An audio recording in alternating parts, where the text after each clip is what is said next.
दोस्तों नमस्कार। भारत में इस समय दुनिया का सबसे बड़ा आर्टिफिशियल इंटेलिजेंस के ऊपर एक महासम्मेलन हो रहा है। आप अगर उस प्रोग्राम को डिटेल में देखें तो पर्पस ये है कि क्या भारत आने वाले दिनों में एक आर्टिफिशियल इंटेलिजेंस की जो महाशक्ति के रूप में उभर सकता है, क्योंकि अभी तक हम अपने आप को आईटी सुपर पावर बोलते थे। आर्टिफिशियल इंटेलिजेंस आने से अब उस सिंहासन को डोलना होता हुआ दिख रहा है। लेकिन अब सवाल इस बात का है कि क्या आर्टिफिशियल इंटेलिजेंस में हम लोग कीर्तिमान स्थापित कर पाएंगे? यह आज महत्वपूर्ण सवाल है। इसी की चर्चा आज हम करें। लेकिन दोस्तों, आपको पता है कि किसी भी क्षेत्र में आगे बढ़ने के लिए आपको उस क्षेत्र के लिए संसाधन और नीतियां चाहिए होती हैं। अगर आप इस पूरे 6 दिन के प्रोग्राम को ध्यान से देखें तो आपको पता लगेगा कि जिनको सबसे ज्यादा आर्टिफिशियल इंटेलिजेंस की जरूरत है उस विषय पे कोई चर्चा ही नहीं है। कब आप कहेंगे यार ऐसा कैसे हो सकता है? मैं सही कह रहा हूं। आप जाइए इंटरनेट पे और ध्यान से देखिए। क्या आर्टिफिशियल इंटेलिजेंस का इस्तेमाल भारत के पॉलिटिकल क्लास को एजुकेट करने के लिए, क्या आर्टिफिशियल इंटेलिजेंस की ट्रेनिंग पॉलिटिशियंस के लिए कैसी हो, इस पे कोई चर्चा है? नहीं है। इसका मतलब यह है कि नीति निर्माता वो लोग हैं जिनको उस क्षेत्र के बारे में ज्ञान ही नहीं।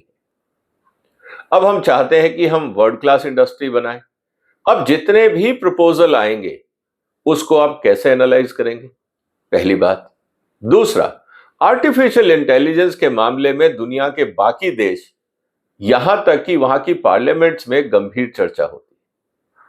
क्या आपने अभी तक भारत के पार्लियामेंट या विधानसभाओं में आर्टिफिशियल इंटेलिजेंस और इसका इस्तेमाल हमारी संसद, विधानसभा और सरकारी डिपार्टमेंट्स में कैसे हो ताकि देश के संसाधन कम वेस्ट हो और तरक्की ज्यादा हो, क्या इस पे आपने कोई चर्चा सुनी है? मैंने तो नहीं सुनी। अगर आपने सुनी है तो कृपया उसका लिंक जरूर शेयर करें। अब सवाल इस बात का है कि होना क्या चाहिए। क्यों आर्टिफिशियल इंटेलिजेंस भारत के एमएलएज और एमपीज के लिए मैंडेटरी ट्रेनिंग होनी चाहिए, और वो भी हर महीने? यह समझना और जानना बहुत जरूरी है। इसीलिए आज हम चर्चा इसी की करेंगे।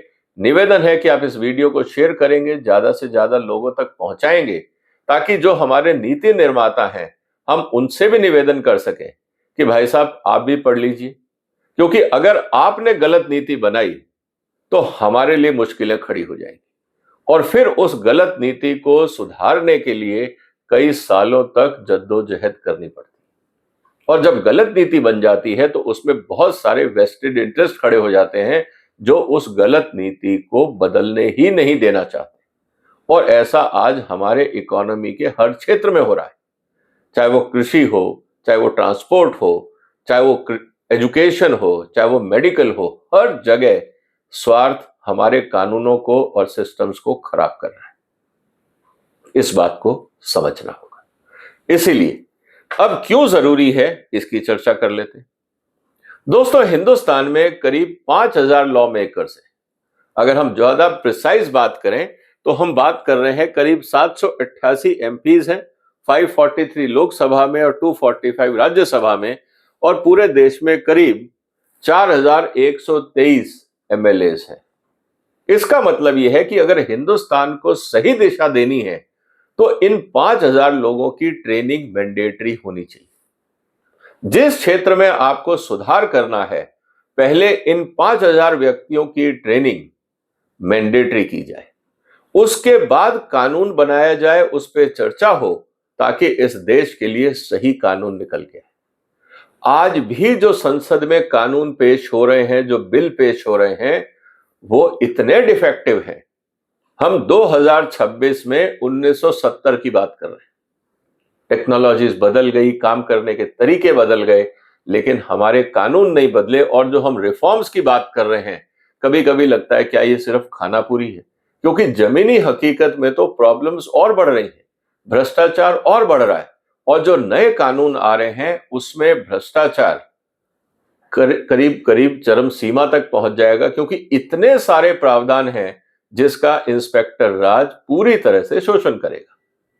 तो ये क्यों जरूरी थे? क्या अगर हमारे एमएलएज और एमपीज को पता होता कि इस कानूनों में क्या खामियां हैं और अल्टरनेट तरीके क्या हैं उसी ऑब्जेक्टिव को अचीव करने के लिए, और अगर वो आर्टिफिशियल इंटेलिजेंस की मदद से इन कानूनों की रूपरेखा की एनालिसिस कर लेते और आर्टिफिशियल इंटेलिजेंस की मदद से उसमें उसके सुझाव ढूंढ लेते, तो मुझे लगता है कि संसद में काम ज्यादा होता, कानून अच्छे बनते और देश की तरक्की तेज हो जाती। लेकिन हम क्यों नहीं कर पाए? क्योंकि हमारे जो नीति निर्माता हैं अभी तक उनको लगता है कि जो उनका आउटडेटेड ज्ञान है वैसे ही दुनिया चलेगी। वो ये भूल जाते हैं कि जब हम अंतरराष्ट्रीय संधियां कर रहे हैं तो हमारे पे अंतरराष्ट्रीय कानून भी लागू होंगे। हम अपने कानून से अंतरराष्ट्रीय संधियों में आगे नहीं बढ़ पाएंगे, और यही कारण है कि हम जब एफटीए साइन करते हैं तो हमारे यहां इंपोर्ट बढ़ जाता है, एक्सपोर्ट नहीं बढ़ पाता। और यह चुनौती है क्योंकि हमारे जो कानून हैं वो डिफेक्टिव है। इस बात को समझना जरूरी है।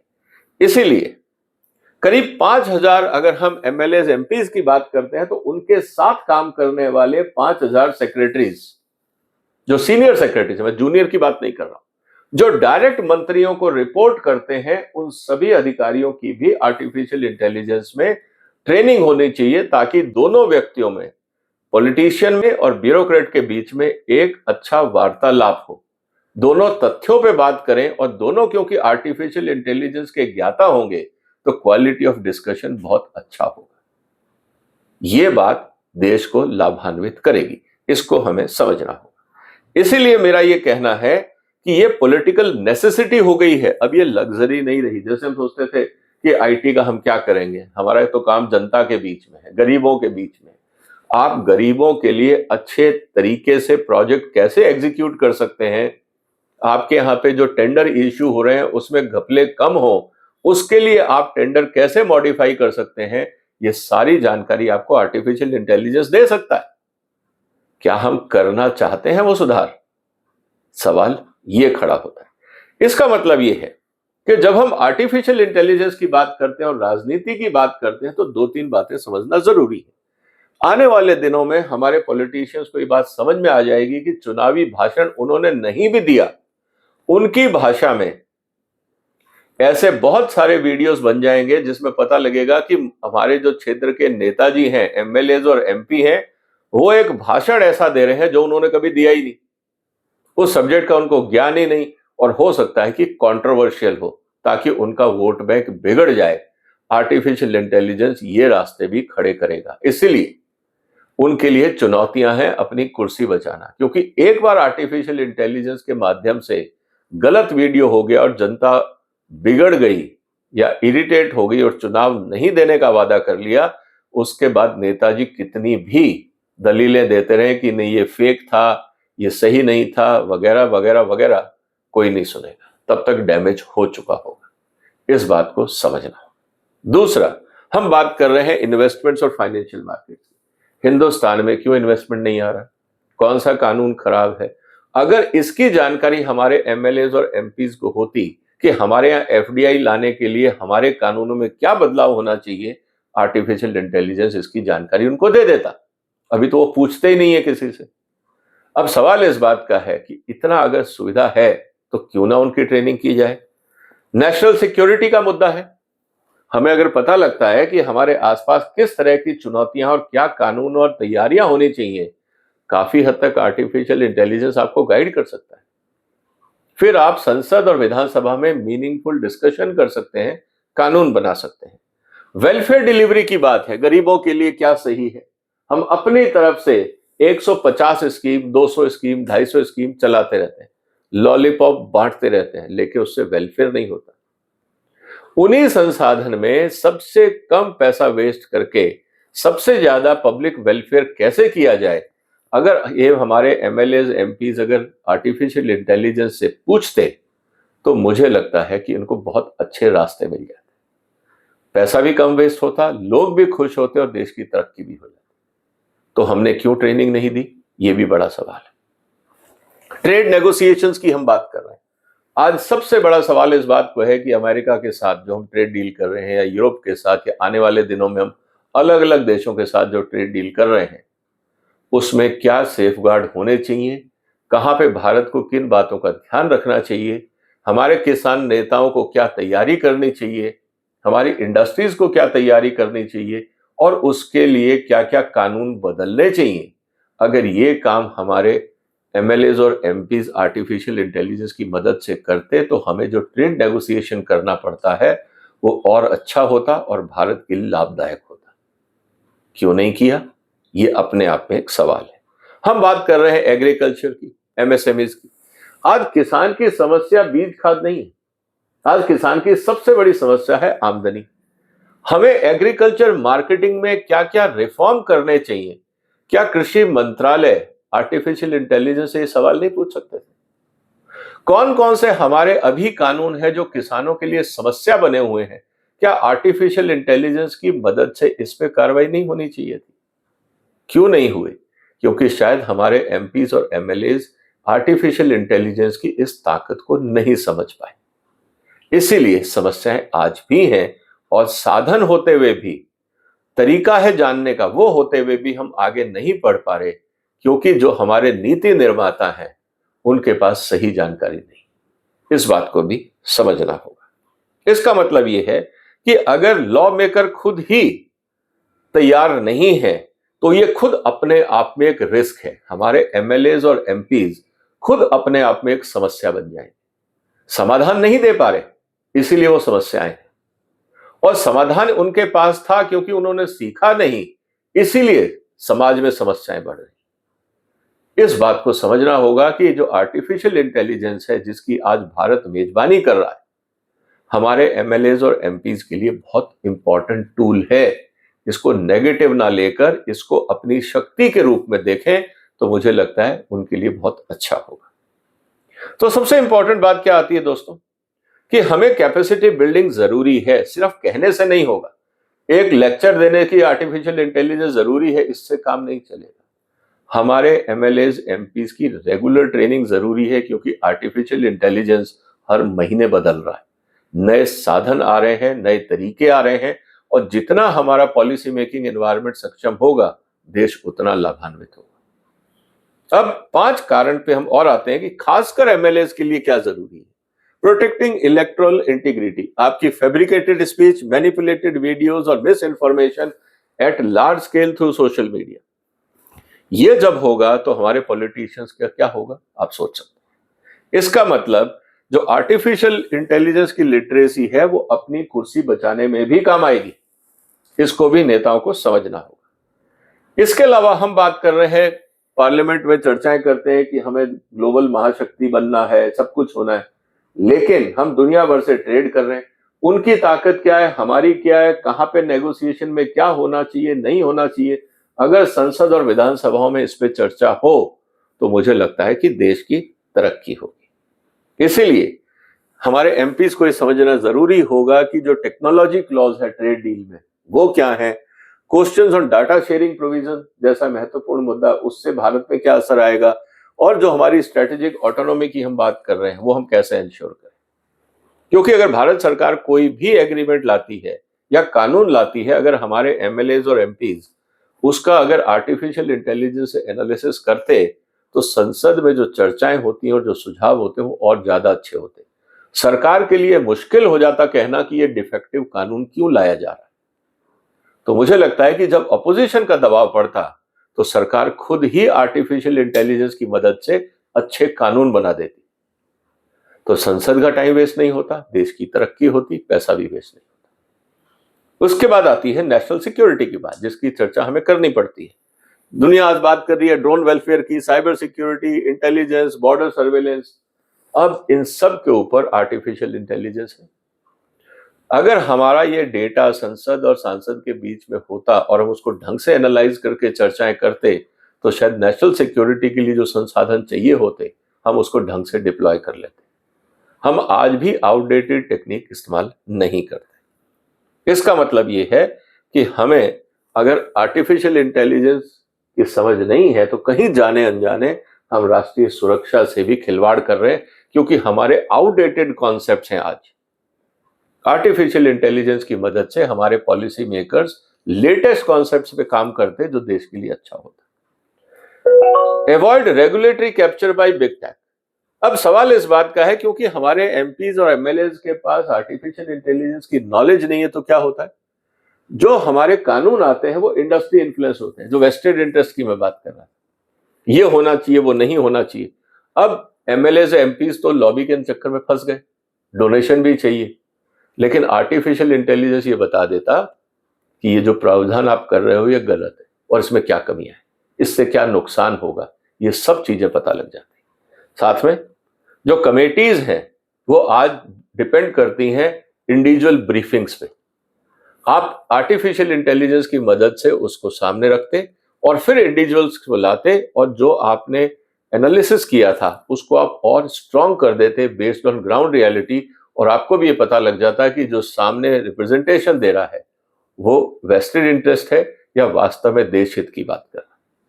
तो कमेटीज का आउटकम अच्छा हो जाता और जो पब्लिक इंटरेस्ट है वो ढंग से प्रोटेक्ट हो जाता। इसका मतलब यह है कि जो ट्रेनिंग है वो लेजिस्लेटिव सॉलिडिटी को भी इंश्योर करती। मतलब जब अब इस समय एमएलएज एमपीज ढंग से काम करते तो उनकी अपनी इमेज बढ़ जाती, नहीं तो करप्शन के एलिगेशन, पार्टी पॉलिटिक्स के एलिगेशन, लॉबिंग के एलिगेशन उन पे लगते रहते हैं जो नहीं लगेंगे। इसके अलावा सोशल स्टेबिलिटी और एम्प्लॉयमेंट को लेकर जब कानून बनते तो उसमें भी रास्ता मिलता सरकार को।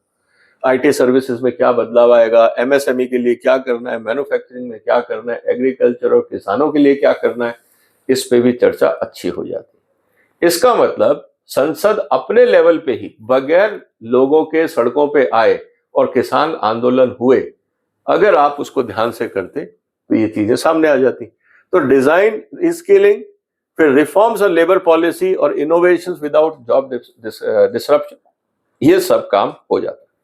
इसका मतलब ये जरूरी था। अब मेरा ये कहना है कि साहब कम से कम 8 घंटे हर महीने एमएलए एमपीज की एआई पे ट्रेनिंग होनी चाहिए। हर महीने मैं क्यों कह रहा हूं, आप कह सकते हैं एक शॉर्ट टर्म प्रोग्राम कर दिया, एक 2 घंटे का प्रोग्राम कर दिया, सब ठीक, ऐसा नहीं है। एआई जिस रफ्तार से बदल रही है, आपने जो पिछले महीने सीखा था इस महीने वो हो सकता है आउटडेटेड हो जाए। तो जिस तरह से एआई की क्षमताएं बढ़ रही हैं, अगर हमारे नीति निर्माताओं की भी क्षमता वैसे ही बढ़े तो समझिए देश कहां पहुंचे। इसीलिए हर महीने 8 घंटे। अब हर महीने 8 घंटे का मतलब क्या है? हर महीने 8 घंटे का मतलब है कि जितना हमारे एमएलएज एमपीज एयरक्राफ्ट में बैठ के ट्रेवल करते हैं हर महीने या अपनी कार में ट्रेवल करते हैं, उतनी देर में तो उनकी ट्रेनिंग हो जाती है। कोई जरूरी नहीं है कि आपको उनको क्लासरूम में बैठाना है, आप उनको ऑनलाइन ट्रेनिंग प्रोग्राम दे सकते हैं, अलग अलग भाषाओं में दे सकते हैं, वो भी एआई की मदद से। और जब एमएलएज एमपीज को कुछ पूछना हो तो वहां नीचे वो क्वेश्चन डाल सकते हैं और एफएक्यूज का जवाब एक्सपर्ट्स की तरफ से आ सकता है। तो आपको अलग से कुछ नहीं करना है। Where there is a will there is a वे।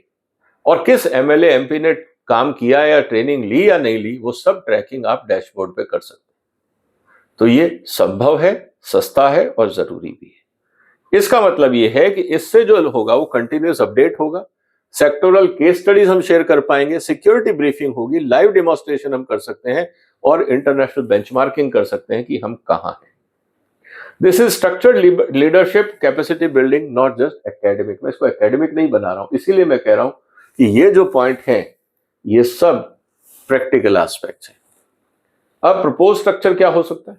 मेरा ये कहना है कि आपके पास संस्थाएं हैं, नीति आयोग को जिम्मेवारी दी जाए और पार्लियामेंट सेक्रेटरीट को जिम्मेवारी दी जाए कि प्रोग्राम डिजाइन किया जाए और जिसमें मॉड्यूल ये हो सकते हैं कि AI for law makers, AI for elections, AI and national security, AI and economic competitiveness, AI and ethics and AI and state governance. इन पे अगर फोकस करेंगे तो काफी हद तक समस्याओं का समाधान हो जाएगा और पब्लिक इमेज भी सुधरेगी। मैं ऐसा क्यों कह रहा हूं?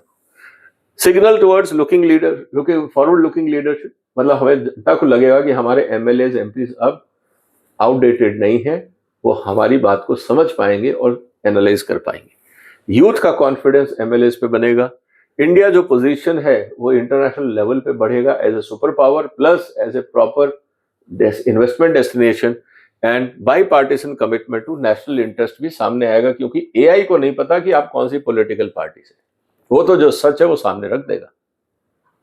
अब पॉलिटिकल पार्टीज अपना देखते रहे कि क्या करना है। इसीलिए it will strengthen the parliament and assemblies in artificial intelligence age, इसको समझना होगा।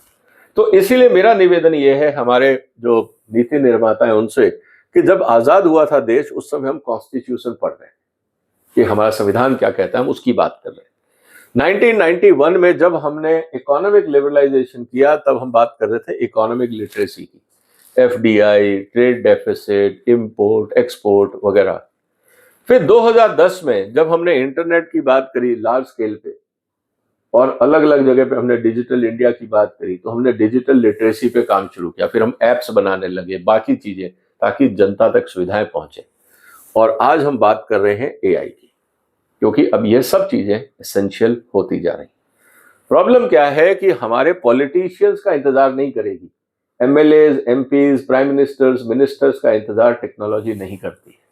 वो आगे निकल जाती है और फिर हम उसको पीछे से चेज करते हैं, तब तक देर हो चुकी होती है, नुकसान हो चुका होता है।